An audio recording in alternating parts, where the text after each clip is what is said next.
Everyone, उम्मीद है आप सब लोग खैरियत से होंगे and welcome back to our weekly session. आज हमारे साथ जो है वो अमीन अब्दुल गफ्फार साहब मौजूद हैं। उन्हें वेलकम करने से पहले मैं नाजरीन आप लोगों को बताना चाहूंगी जैसे कि हमारे प्रीमियम बुकिंग सर्विसेज चल रही है, तो आप लोग जो है हमारे प्रीमियम बुकिंग सर्विसेज अवेल करने के लिए वीडियो के डिस्क्रिप्शन में जो है वो लिंक मेंशन होगा, तो आप लोग जो है वो प्रेस करके हमारे जो प्रीमियम बुक जो है वो उसकी सर्विसेज दे सकते हैं। और अगर आप लोग इन इस चैनल से काफी फायदा उठाते हैं, आप लोगों के नॉलेज में जो है वो इजाफा होता है, तो आप लोग हमारे चैनल जो है वो लाइक एंड सब्सक्राइब कर सकते हैं। तो आइए सर अमीन अब्दुल गफ्फार को वेलकम करते हैं। अस्सलाम वालेकुम सर, कैसे हैं आप? वालेकुम अस्सलाम। जी जी सर, हम जो है वो जैसे कि आज की बात करते हैं। आज जो है वो एक मेजर इवेंट था, मॉनेटरी पॉलिसी आने वाली थी और जो कि आ गई है। और मॉनेटरी पॉलिसी आने के बाद जो है वो हम देख रहे हैं लोग काफी खुश हैं, क्योंकि 1.5% इंटरेस्ट रेट जो है वो कम हो गया है।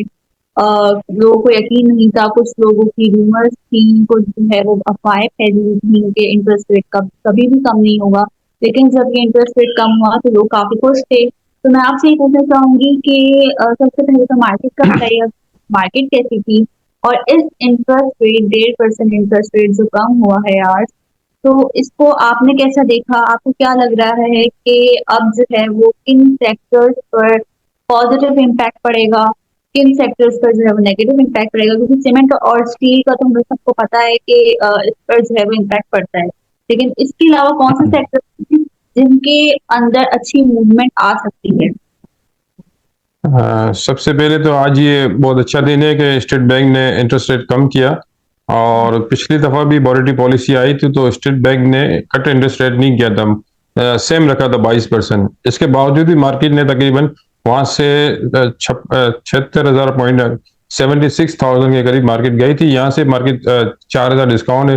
फिर भी जो पिछली पॉलिसी से अभी इस पॉलिसी तक 2,000 पॉइंट मार्केट ऊपर है। तो कट किया तो इसका मतलब मार्केट में बहुत अच्छा चांस है, महंगाई खत्म हो रही है और हम तरक्की की तरफ जा रहे हैं। जो हमारी जो गवर्नमेंट ने जो इकदाम किए थे महंगाई खत्म करने के लिए और मुल्क को तरक्की के लिए और जो ज़राए मुबादला के ज़खायर बढ़ाने के लिए, वो इसके लग रहा है इसमें टारगेट में कुछ कामयाबी हुई है। अभी ये कि जो इंटरेस्ट रेट जो कम हो रहा है, इससे जो टैक्सेस की जो शराइत आएगी उसमें थोड़ा बेनिफिट हो जाएगा। अगर गवर्नमेंट टैक्स लगाती है तो वहां से अगर महंगा थोड़ा एक कॉस्ट बढ़ जाती है तो डिस्काउंट रेट में थोड़ी कॉस्ट कम हो जाएगी। तो तकरीबन समझ लो कि हम वहीं खड़े हुए हैं कि हमने ज्यादा तरक्की नहीं की। अगर टैक्सेस मजीद नहीं लगते तो फिर हमने तरक्की की है। अब ये हो सकता है कि बहुत ज्यादा टैक्सेस लगाने के लिए फिर उन लोगों ने डिस्काउंट रेट कम किया हो। बहरहाल मार्केट में तो एक तेजी का तसलसल बनेगा। इसके बाद बजट है तो आपको यहाँ से एक मौका मिलेगा। अच्छा, मार्केट हमेशा एक मौका देती है, बल एक भी मौका देती है, दो चार मौके देती है कि वहां से इन्वेस्टर मार्केट को खुदाफिज कह दे या वक्ती तौर पे मार्केट से आउट हो जाए। इसके बाद फर्दर इन्वेस्टमेंट करें। अब ये कि एक टेम्पो बन जाएगा तेजी का, अभी मंदी का टेम्पो बना हुआ है ये। देख रहे हैं कि अच्छी खबर भी आती है मगर मार्केट नहीं बढ़ती, पहले बुरी खबर भी आती थी मार्केट गिरती नहीं थी। तो अब ये जो मार्केट का तेजी का टेम्पो चेंज हो गया है, तो एक तेजी का जो एक रैली बनेगी उसमें आप एग्जिट हो जाए और फिर वेट कर ले बजट के बाद का, बल्कि ईद के बाद का वेट कर ले। ईद के बाद की इंशाल्लाह आपको अच्छी रैली मिलेगी। बल्कि लास्ट फ्राइडे है जो वर्किंग डे, उसमें भी एक तेजी का झटका आएगा। वहां से आप बाइंग करके फिर ईद के बाद निकल जाए। तो ये एक मार्केट का जो प्रैक्टिस है जो करते रहते हैं। बाकी जो इन्वेस्टर है जिनके पास पे आउट वाली आइटम है वो उसमें अपने होल्ड रखें। बाकी जो पेनी स्टॉक में जो काम कर रहे हैं वो इस वक्त निकल जाए, क्योंकि पेनी स्टॉक का एक दौर खत्म हो गया। वक्ती तौर पर बहुत अच्छा दौर आया था, अब उससे थोड़ा एग्जिट हो जाए, अच्छी आइटम की तरफ मूव कर ले। ऐसा नहीं कि पेनी स्टॉक बहुत ज्यादा डाउन हो जाए, फिर ये सालों साल तक बारी नहीं आती। थोड़ा लॉस हो रहा है, लॉस बांध के साइड पे हो जाए और अच्छी आइटम में काम कर ले। अच्छी आइटम आपको काफी डिस्काउंट में मिल रही है तो उसमें आप इन हो जाए तो यहाँ से आपका लॉस कवर हो जाएगा। तो ये मार्केट का एक स्टाइल है काम करने का और ये मार्केट में इस तरह ही काम करना चाहिए और मूवमेंट करनी चाहिए। मूवमेंट नहीं होती तो फिर आदमी कहीं का नहीं रहता, एक जगह पे बैठा होता है साइड पे, फिर वहीं रह जाता है और ना फर्दर प्रॉफिट कर सकता है बल्कि लॉस ही होता है। तो एक अच्छा कुदरत ने हमको चांस दिया है कि इंटरेस्ट रेट कम हुआ है। हालांकि बाजार के अंदर पूरा दिन यही घूम रही थी कि इंटरेस्ट रेट कम नहीं होगा, तो कम हो गया तो एक चांस है, इसमें अवेल कर लें इसको। सही। अच्छा सर, उन लोगों के बारे में आप क्या कहेंगे जिन्होंने ये रूमर्स फैलाई थी कि इंटरेस्ट रेट जो है वो कम नहीं होगा? टैक्सेस लग जाएंगे मजीद और मुल्क के हालात खराब हो जाएंगे और महंगाई हो जाएगी। ये एक ट्वीट्स हम देख रहे थे इस मॉनेटरी पॉलिसी से। लास्ट वीक हमने ये पूरा वीक जो है वो ट्वीट ही देखी थी, जिसमें सब ये भी देखिए कह कुछ लोग थे जो ये कह रहे थे। तो आप उन लोगों के बारे में क्या कहेंगे और क्या एक्शन लेना चाहिए?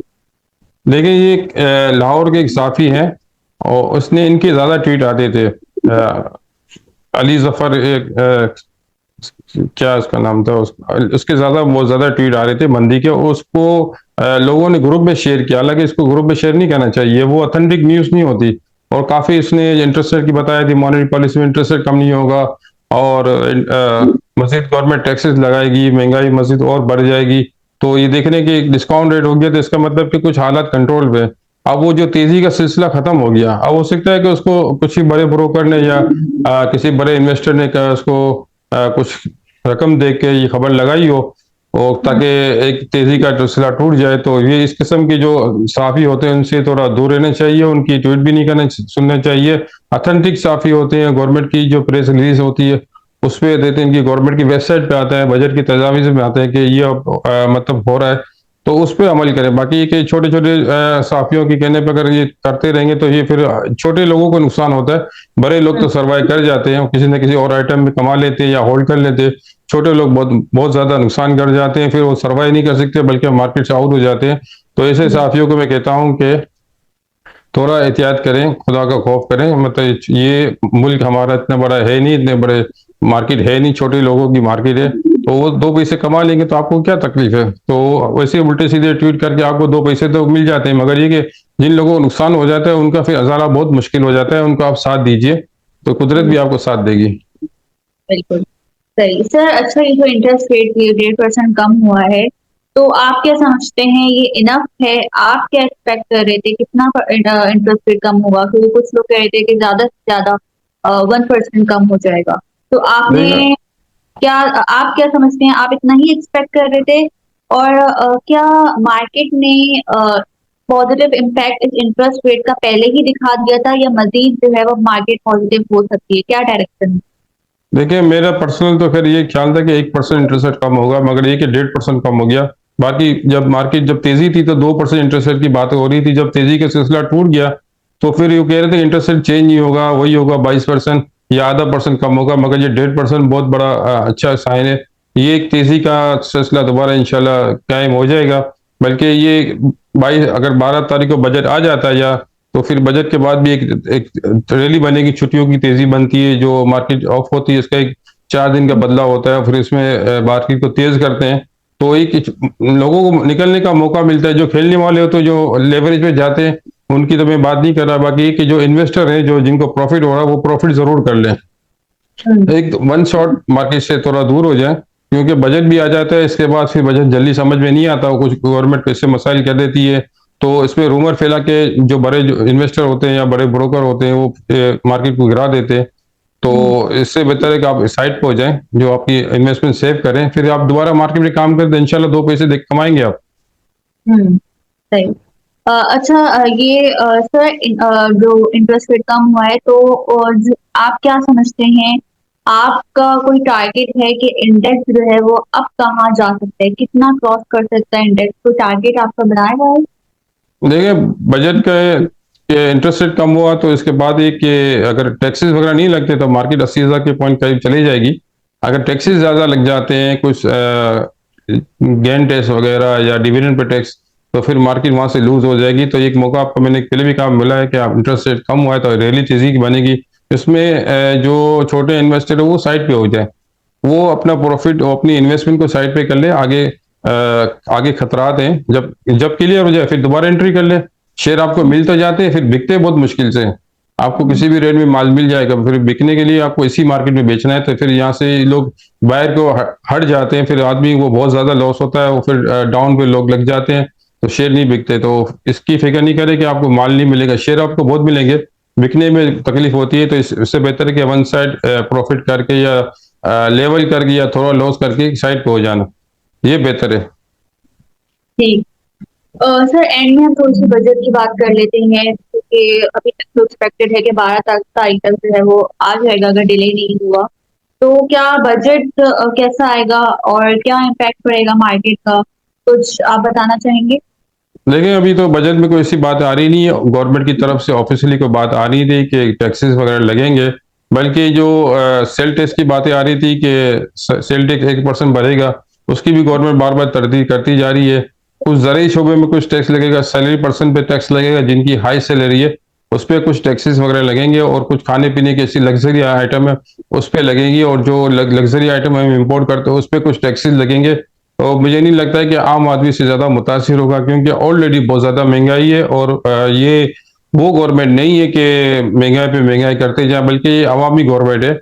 उनको वोट लेने के लिए अवाम के पास जाना है, तो ये अपने आप को इतनी पोजीशन खराब नहीं करेंगे। जो टेक्नोक्रेट होते हैं या फिर ब्यूरोक्रेट्स टीम होती है, उनको ना किसी के पास जाना होता है, ना कुछ नहीं होता, उनको बैठे-बैठे सीट मिल जाती है, तो उसी से वो फ़ायदा उठाते हैं, उनको बैठे-बैठे सैलरी मिल जाती है, तो उनको बोलते हैं ठीक है, हम अपनी सैलरी से हमारे मतलब आवाम से क्या मतलब। तो ये जो अवामी हुकूमत होती है, ये सोचती है कि हमें अवाम के पास जाना है, तो अवाम के पास हम क्या मुँह लेके जाएँगे। तो ये कि अब उतना नहीं लग रहा कि आम चीज़ों पे या आम खाने-पीने की अशिया या फिर आम लोगों पे ज़्यादा टैक्सेस लगेगा। बड़े लग्ज़री टैक्स लग सकते हैं, लग्ज़री आइटम के ऊपर, और बड़े जो हाई-फाई जो सैलरी है, उनके ऊपर टैक्सेस लग सकते हैं। बाकी इतना कोई अदरवाइज़ लग नहीं रहा। हुँ, सही। Sir, oil and gas sector की थोड़ी-सी बात कर लेते हैं। ओडिशा पीपीएल स्पेशली हमने देखा काफ़ी मंदी थी आज इसमें और बहुत ज़्यादा सेलिंग प्रेशर था, बहुत ज़्यादा सेलिंग प्रेशर देखा गया। तो क्या वजह थी इसकी, कोई मेन वजह है इसकी? देखिए, अगर ये इंटरेस्ट रेट अगर कम नहीं होता तो इस पे ज़्यादा प्रेशर जो बन रहा था, अब सुबह से ये रूमर चली थी कि इंटरेस्ट रेट कम नहीं होगा, तो ओजीडी से जो डिविडेंड रुका हुआ था, गवर्नमेंट के पास डिविडेंड लगता है कि जो पोजीशन क्लियर नहीं हुई, उनके पास पैसे नहीं है डिविडेंड देने के लिए, तो इसके शेयर में सेलिंग थी। अब ये कि कुछ मॉनेटरी इंटरेस्ट रेट कम हुआ है, तो अब लग रहा है कि गवर्नमेंट की पोजीशन अच्छी है, तो जून के बाद जुलाई के अंदर ये गवर्नमेंट अच्छा डिविडेंड दे सकती है। ओजीडीसी को सर्कुलर डेट की पेमेंट करके फिर डिविडेंड की सूरत में आवाम तक पहुंचेगा और खुद गवर्नमेंट को मिल जाएगा। तो ये एक पॉसिबल वाली कहानी है, हो सकता है कि इसी पे अमल हो, और लग भी ऐसा रहा है कि डिविडेंड आ जाएगा। अब देखते हैं कल से इंशाल्लाह पीपीएल और ओजीडीसी पीएसओ वगैरह में इनके शेयर के रेट कल से बढ़ना शुरू हो जाएंगे, क्योंकि अब गवर्नमेंट के पास अच्छा खासा मतलब रिजर्व आ गया है, तो ये हो सकता है सर्कुलर डेट की पेमेंट कर दे। बिल्कुल, ठीक। सेशन को रैप अप करते हुए मैं लास्ट आपसे यही पूछूँगी कि कल क्या लग रहा है? कल सेकंड डे है वीक का, तो मॉनेटरी पॉलिसी के आने के बाद, इंटरेस्ट रेट कम होने के बाद कल क्या मार्केट इसका इम्पैक्ट लेगी? देखिए, अभी तो यही लग रहा है कि मार्केट इंटरेस्ट रेट कम हुआ है, तो मार्केट इसको ज़रूर वेलकम करेगी, और हुँ, इसमें तमाम इदारे भी वेलकम करेंगे, क्योंकि नई परचेसिंग होगी, क्योंकि जो लोग मनी मार्केट से निकल के जो कैश लिक्विडिटी मार्केट होती है उससे निकल के स्टॉक मार्केट की तरफ आएंगे। काफ़ी हमारे फंड के पास जो बहुत अच्छी खासी अमाउंट कैश खुली पड़ी हुई है, इनके पास कैश पड़ा हुआ है। अगर इंटरेस्ट रेट बढ़ जाता या अनचेंज होता, फिर वो दोबारा बैंक में ट्रेजरी बिल की तरफ जाते, मगर अब लग नहीं रहा कि ट्रेजरी बिल की तरफ जाएंगे, बल्कि स्टॉक मार्केट की तरफ आएंगे, क्योंकि स्टॉक मार्केट में भले अभी इस वक्त पे आउट कम है, मगर ये कि इसमें गेन बहुत अच्छा हो जाता है। आप अगर आप 10 की चीजें होती है तो फौरन 20 की हो जाती है, आपकी इन्वेस्टमेंट डबल हो जाती है। यहाँ बहुत बहुत चांसेस है। काफी ऐसे स्टॉक हैं जो इनकी फेस वैल्यू के करीब है, बल्कि फेस वैल्यू से भी कम है, और इनके पे आउट भी हैं, मगर इनमें कुछ आगे कुछ ग्रोथ भी नजर आ रहा है। तो उसमें फर्दर 1-2 महीने की या 3 महीने की इन्वेस्टमेंट करेंगे, तो इनकी लगता है कि इनकी इन्वेस्टमेंट डबल हो जाएगी। तो अब ये चांसेस है कि मार्केट के अंदर शेयर और दोबारा गायब होना शुरू हो जाएंगे, और फंड बाइंग पे आ जाएंगे और मार्केट बढ़ा देंगे। सही। सर, कुछ सेक्टर्स आप बताना चाहेंगे कि किस पर पॉजिटिव इम्पैक्ट पड़ेगा? देखिए, आपने पहले भी कहा था कि 2-3 सेक्टर, जैसे सीमेंट सेक्टर है, स्टील सेक्टर है, और ऑटो सेक्टर है, फार्मास्यूटिकल सेक्टर है, इनमें 4 हॉट सेक्टर इस वक्त चल रहे हैं, और लगता है चारों के अंदर तेजी होगी। बाकी टेक्सटाइल सेक्टर में तो मिला जुला रुझान लगता है। बाकी कम्युनिकेशन सेक्टर में जो चाइना की तेजी है वो दोबारा बरकरार होगी, क्योंकि पाकिस्तान मोबाइल बना रहा है। यहाँ पे हमारे लोकल मैन्युफैक्चर के अंदर काम और वर्किंग होना शुरू हो जाएगी, जिससे हमारे प्राइम मिनिस्टर ने वहां से मायदे करके आए कि जो हम इंपोर्ट करते हैं, इंपोर्ट नहीं करेंगे, बल्कि हम यही मशीनी वगैरह और यही मोबाइल वगैरह बनाएंगे पाकिस्तान के अंदर। और पाकिस्तान के अंदर बहुत बड़ी मार्केट है, क्योंकि जो चाइनीज है वो इनको ये अंग्रेजी पे चाइनीज को ज्यादा अबूर हासिल नहीं है, और पाकिस्तानी है जो अंग्रेजी में करते हैं, चाइनीज अपनी मतलब चाइनीज लैंग्वेज के अंदर मोबाइल वगैरह वो चीजें बनाते हैं, और इसमें ये कि इनकी दुनिया के अंदर सेल नहीं हो सकती, क्योंकि दुनिया में इंग्लिश चलती है, तो पाकिस्तानियों को इंग्लिश ज्यादा आती है, तो फिर पाकिस्तान में बनेगा तो फिर पूरी दुनिया में सेल होगा। भले इसके पीछे चाइना इन्वेस्टमेंट करे, मगर मुल्क को जरूर फायदा होगा, जो हमारी जो आईटी की जो कंपनियां उनको भी बहुत फायदा होगा। हम्म।